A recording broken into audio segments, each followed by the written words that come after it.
First off, just talk about being here in El Paso and getting to talk to all these kids.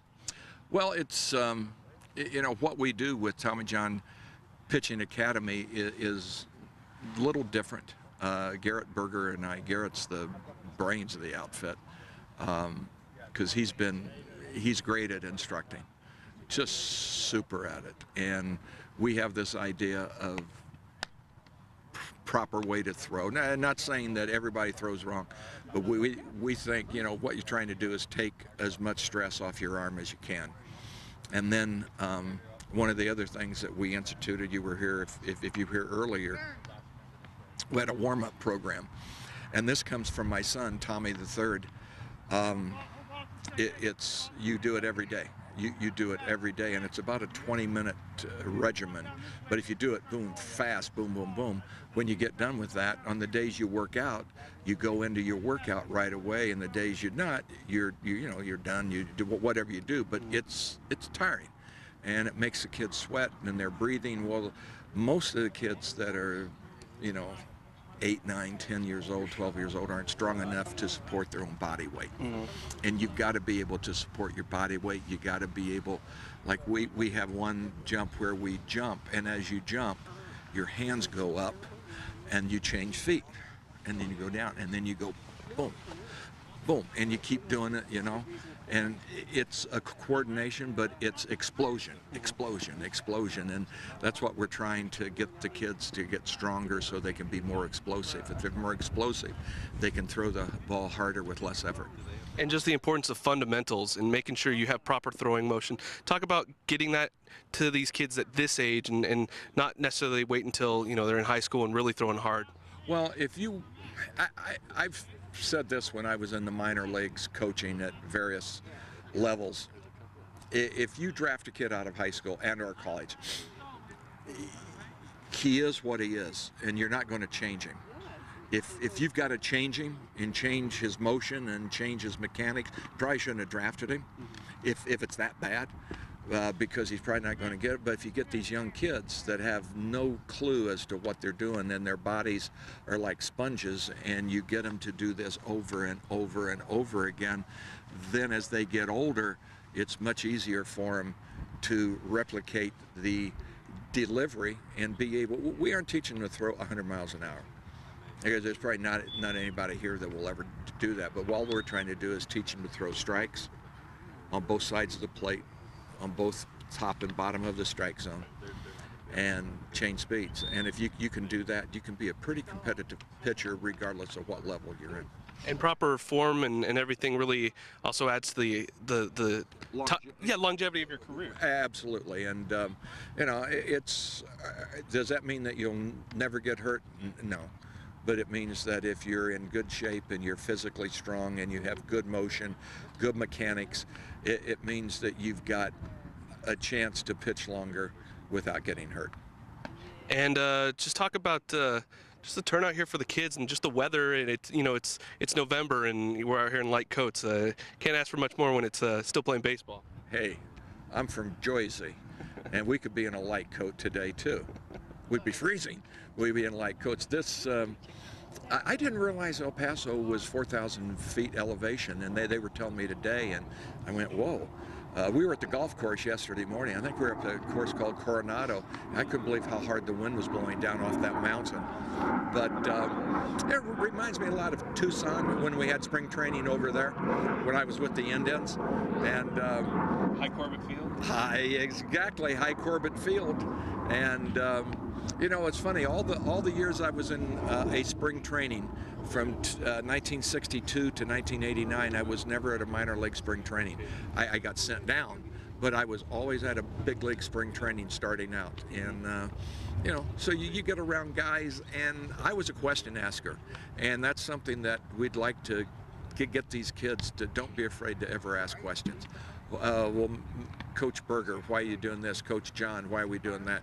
Well, why is this? And we give you an explanation as to why. This is why. Oh, okay. And if they understand it, then they will accept it better.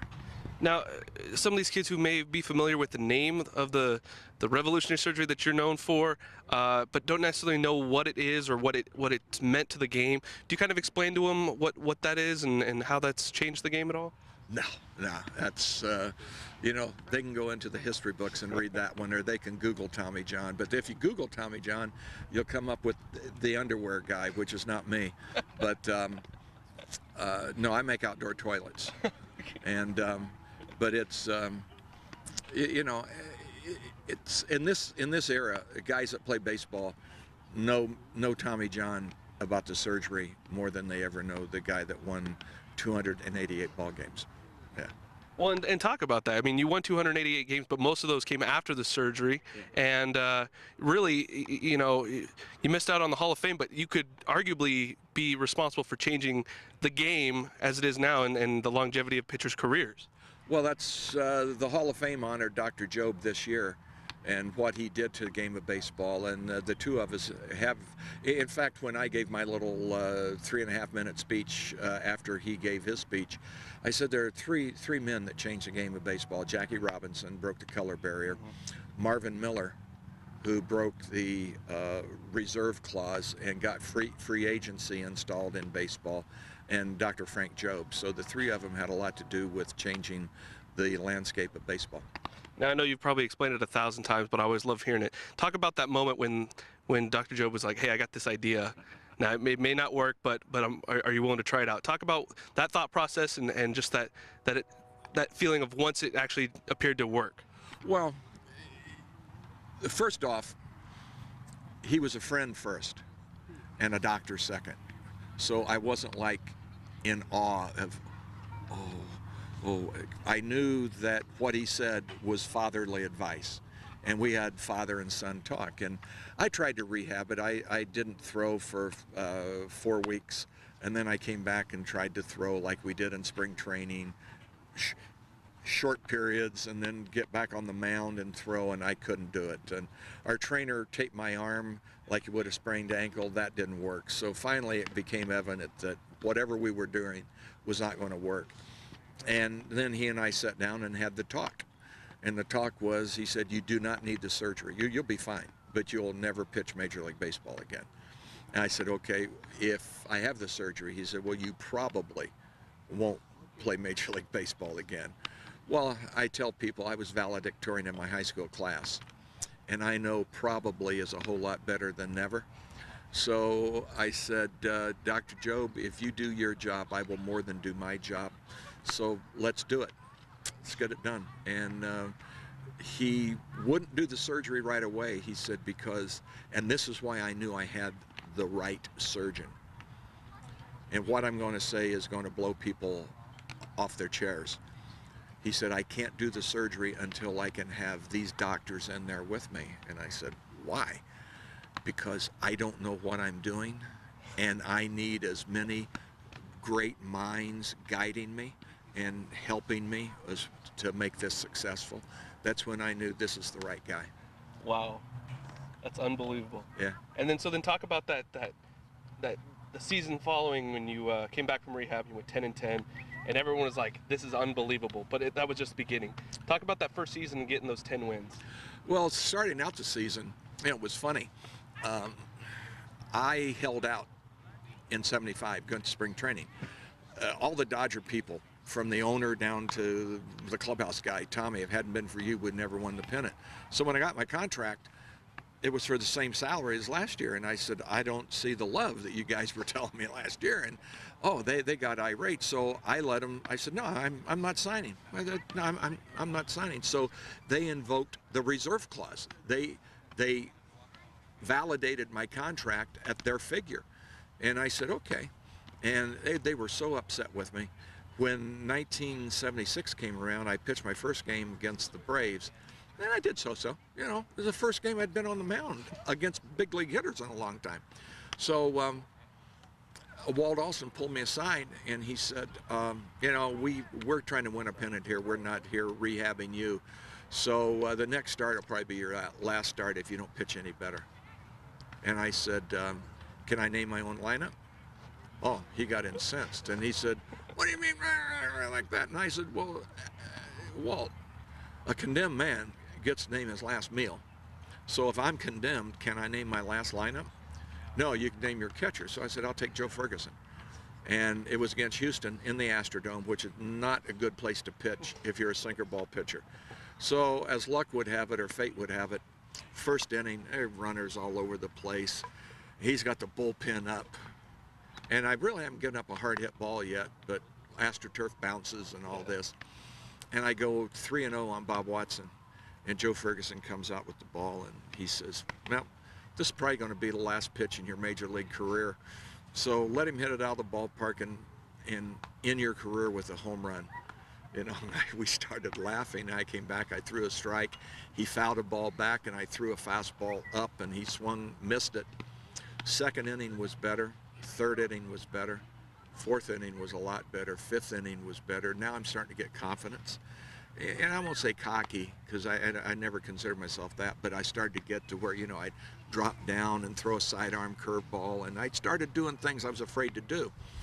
And I ended up pitching 7 innings of 2-3 hit ball, shutout ball, and they pinch hit for me in the top of the 8th.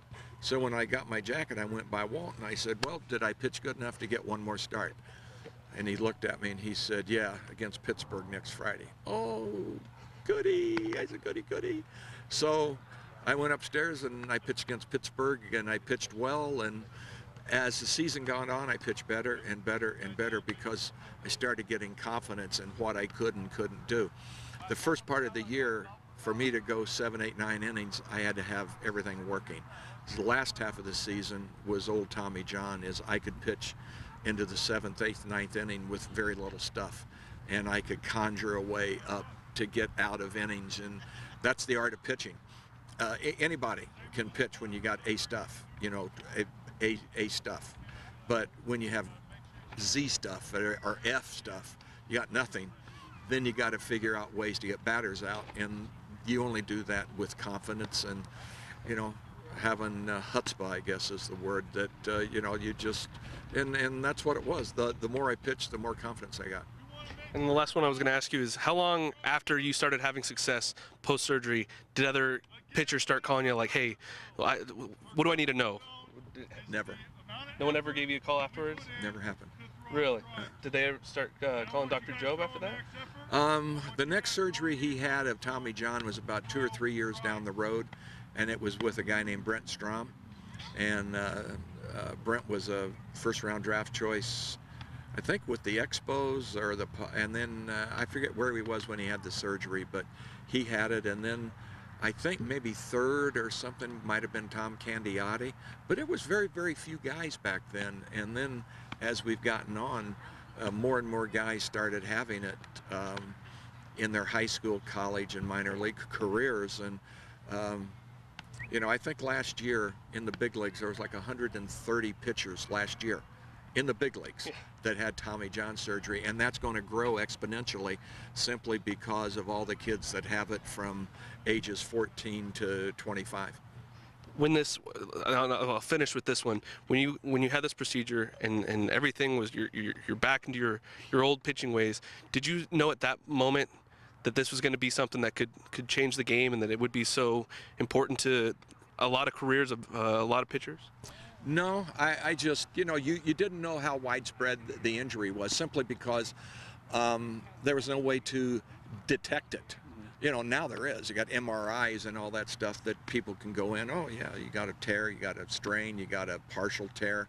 But back then, all was there was X-rays. X-rays don't show ligaments, tendons. So you know, as you started getting better ways to detect it, you started coming up with more and more guys having it. And you know, now it's gone to the point that a lot of parents, and parents might be the root cause of it, want their kids to have Tommy John surgery before they ever need Tommy John surgery, because the misnomer is if you have the surgery, you'll throw harder. No, the surgery just fixes a defect. The defect kept you from throwing hard. The surgery doesn't make you throw harder. It only corrects a defect. The training and the stuff you put in post-op, that corrects the defect, and that makes you throw harder. You get stronger and all this. But parents have this thing of, oh, he gets Tommy John surgery, little Johnny is going to be able to throw like Verlander. Nah, that's not the case.